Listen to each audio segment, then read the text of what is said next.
1967 का आम चुनाव बिहार की जनता ने अपना फैसला सुना दिया था।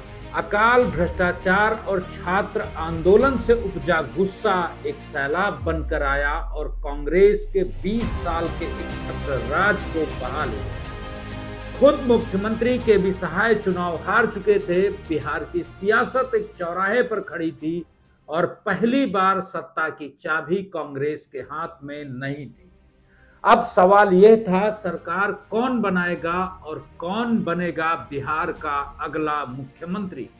नमस्कार, राजनीति बिहार की के अगले एपिसोड में आपका स्वागत है। आज हम बिहार के इतिहास के उस सुनहरे लेकिन बेहद अस्थिर पन्ने को पलटेंगे जब पहली बार एक गैर कांग्रेसी सरकार बनी। ये कहानी है उम्मीदों की, प्रयोगों की और उस आया राम गया राम की राजनीति की, जिसने बिहार को राजनीतिक अस्थिरता के एक लंबे दौर में धकेल दिया। और इस कहानी के केंद्र में थे दो किरदार, दो व्यक्ति, मुख्यमंत्री महामाया प्रसाद सिन्हा और उप मुख्यमंत्री कर्पूरी ठाकुर। महामाया प्रसाद सिन्हा कोई साधारण नेता नहीं थे। वे खुद एक पुराने कांग्रेसी थे जो पार्टी की नीतियों से नाराज होकर अलग हो गए थे। उन्होंने जनक्रांति दल नाम से अपनी पार्टी बनाई। 1967 के चुनाव में जब छात्र नेताओं ने उन्हें केबी सहाय के खिलाफ पटना पश्चिमी सीट से चुनाव लड़ने का प्रस्ताव दिया तो उन्होंने उसे स्वीकार किया और नतीजा उन्होंने अजेय माने जाने वाले मुख्यमंत्री को धूल चटा दी और इस जीत ने उन्हें रातों रात द ज्वाइंट किलर बना दिया और वे मुख्यमंत्री पद के स्वाभाविक दावेदार बन गए। लेकिन सरकार बनाना इतना आसान नहीं था। किसी भी एक दल को बहुमत नहीं मिला था। तब बिहार की राजनीति में एक नया प्रयोग हुआ, प्रयोग कांग्रेस को सत्ता से बाहर रखने का। कांग्रेस को सत्ता से बाहर रखने के लिए लगभग सभी गैर कांग्रेसी पार्टियां एक साथ आ गईं। इसमें दक्षिणपंथी जनसंघ थी तो वामपंथी सीपीआई और सोशलिस्ट पार्टियां थी। इस बेमेल गठबंधन को नाम दिया गया संयुक्त विधायक दल यानी समवित और इस सरकार के मुखिया बने महामाया प्रसाद सिन्हा। तारीख 5 जुलाई 1967 महामाया प्रसाद सिन्हा ने मुख्यमंत्री पद की शपथ ली और उनके साथ उप मुख्यमंत्री बने गरीबों के मसीहा कहे जाने वाले प्रखर समाजवादी नेता कर्पूरी ठाकुर।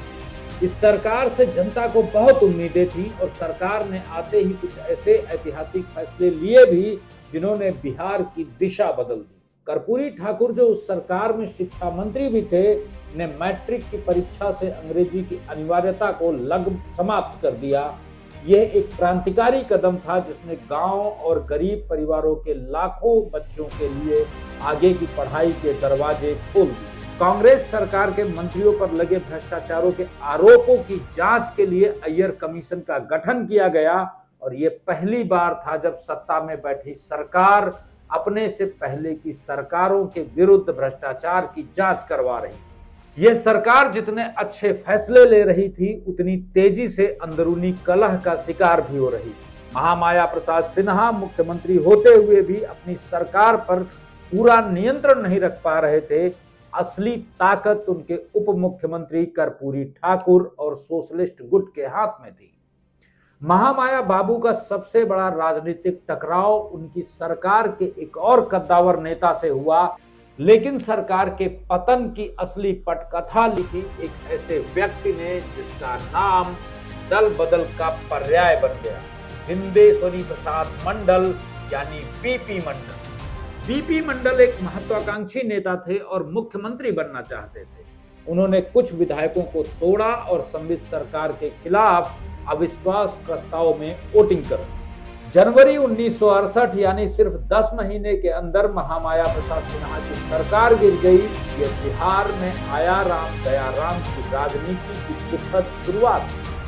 महामाया प्रसाद सिन्हा का कार्यकाल भले ही छोटा रहा लेकिन इसका महत्व तो बहुत ही बड़ा है। वे एक ईमानदार और भले व्यक्ति थे लेकिन एक कुशल और चतुर राजनेता की तरह सरकार नहीं चला पाए। वे विभिन्न विचारधाराओं वाले एक बेमेल गठबंधन को एक साथ रखने में नाकाम रहे, जो शुरू तो बहुत उम्मीदों के साथ हुआ लेकिन अंदरूनी महत्वाकांक्षाओं और दल बदल की भेंट चढ़ गया। इस सरकार ने यह तो साबित कर दिया कि कांग्रेस को हराया जा सकता है, लेकिन यह भी दिखा दिया कि सिर्फ कांग्रेस को हराना ही काफी नहीं है। एक स्थिर और प्रभावी विकल्प देना कहीं ज्यादा मुश्किल है। अगले एपिसोड में हम बात करेंगे बीपी मंडल की और उस शोषित दल की सरकार की जो दल बदल की नींव पर बनी थी। हम जानेंगे कि कैसे मंडल कमीशन की नींव बिहार की इसी राजनीति में पड़ी। देखना ना भूलें राजनीति बिहार की का अगला एपिसोड। शुक्रिया।